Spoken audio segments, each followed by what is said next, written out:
Hello and welcome to the Bulletin with UBS on Monocle Radio. Each week, the sharpest minds and freshest thinkers in finance take you beyond the numbers and hype, right to the heart of the big issues of the day.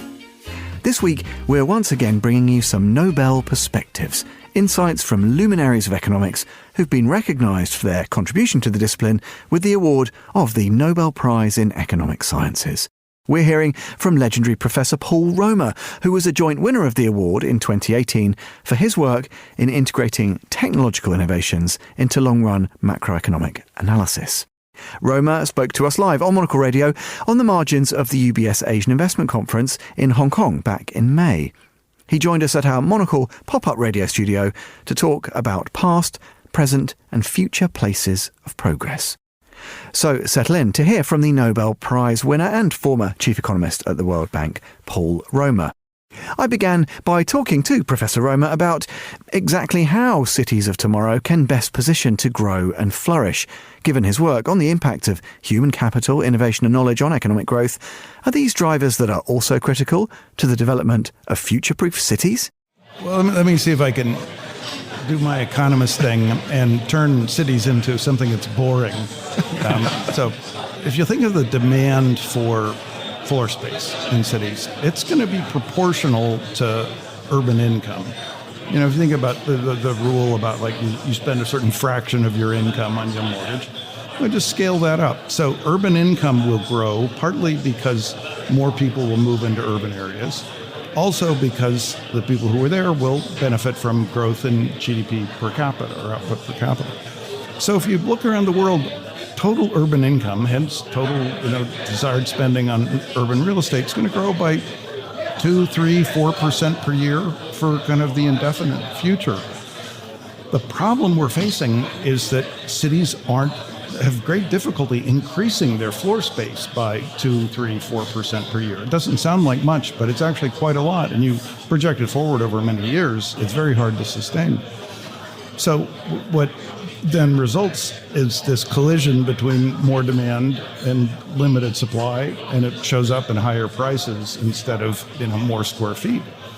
So at a very broad level, I've been pushing this notion that you can try and increase floor space in existing cities, but the growth is so fast, we should really be thinking about starting entirely new cities. And as you probably know, I've been on about this for, a decade, and, nobody's listening, and it seems like kind of a joke. And a few, crazy people that I wouldn't want to be associated with have taken up the idea. So it's the supporters of the idea have actually been more problematic than the opponents. But I think we really, at some point, will have to think about this again. And of course, Hong Kong is the right place to have this conversation because, Hong Kong was the case where, in effect, without necessarily thinking it through, the British said, hey, let's just start a new city here. It's just a little fishing port. What the heck, And it was an amazingly powerful thing to have done.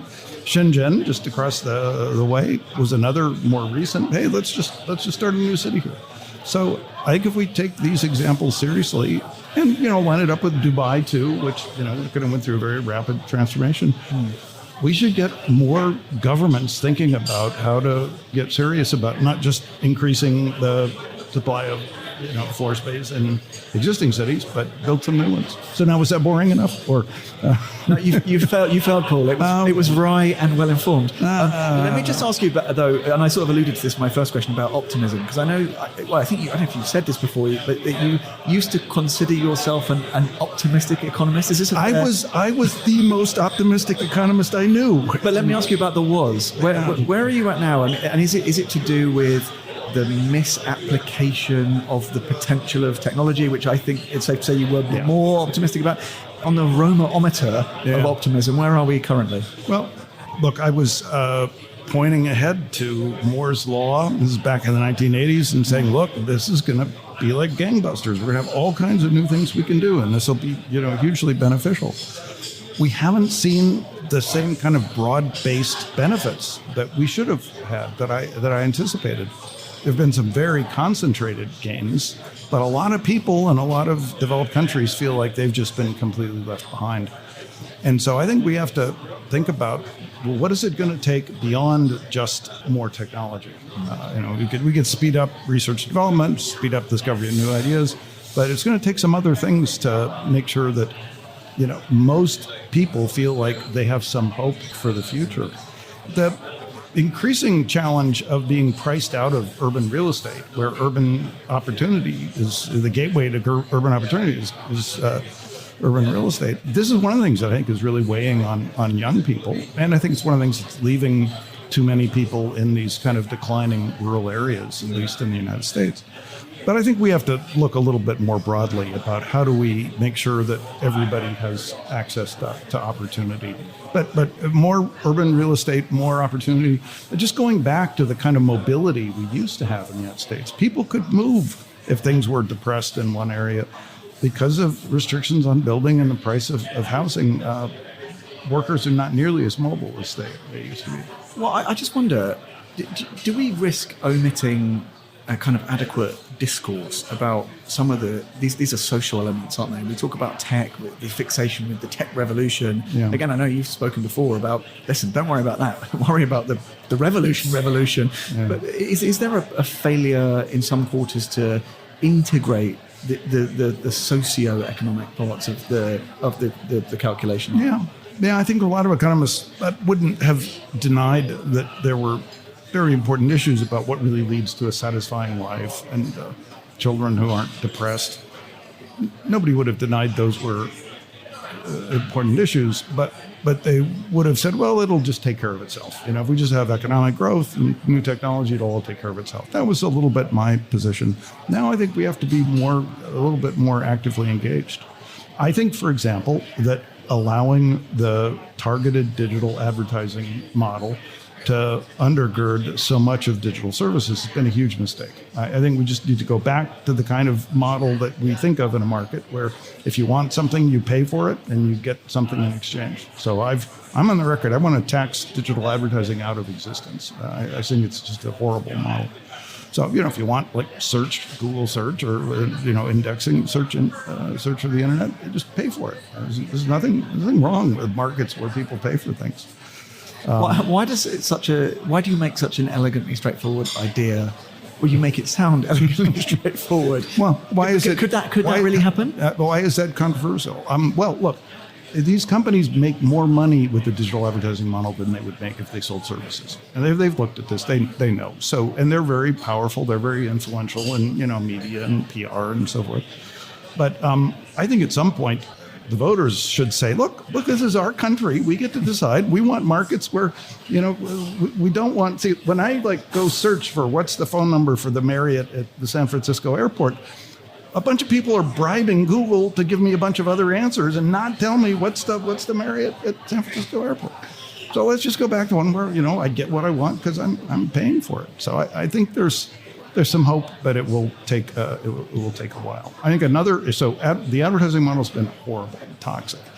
I think anonymity has also been a real problem, and we should really make it, without requiring anything, just make it possible for somebody like me to prove what's really me as opposed to what somebody who's pretending to be me. And I have those, So I'm very big on this technology of digital signatures.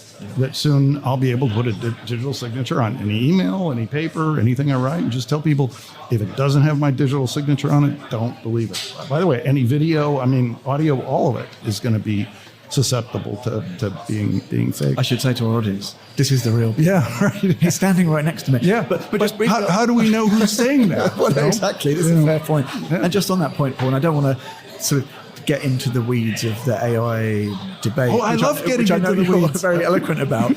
But you're still positive, is it fair to say, about its potential, not to reshape that narrative, that landscape you just described, which is prone to imitation and misinformation and all the rest of it. Do we just need to be glass half full about the AI potential? I think if we solved some of these structural problems, like if we stopped using digital advertising, which has all kinds of perverse side effects, went back to just paid services, and if we started making it possible for us to do digitally what we do in real life, which is that you don't interact with people who won't tell you who they are. It's too sketchy. If we could fix those problems, then something like machine learning would be steered in a different direction and arguably much more beneficial. But in a context where you've got these forces that are kind of steering it in potentially harmful direction, you're eventually going to see people who say, we want to stop progress. We want to stop learning. And that's not the right answer. What you want to do is guide it in the right direction where it's socially beneficial, but still keep learning. The brilliant Professor Paul Romer talking to me on Monocle Radio live in Hong Kong back in May. And that brings us to the end of this edition of the show. Do listen again and explore all our programmes at monocle.com. And as always, you can discover more about how Nobel perspectives, like Paul Romer's, inform the UBS worldview and how UBS can help you at ubs.com. Search Nobel Perspectives there for more background, features and useful resources. This is The Bulletin with UBS. I'm Tom Edwards. Thanks for listening.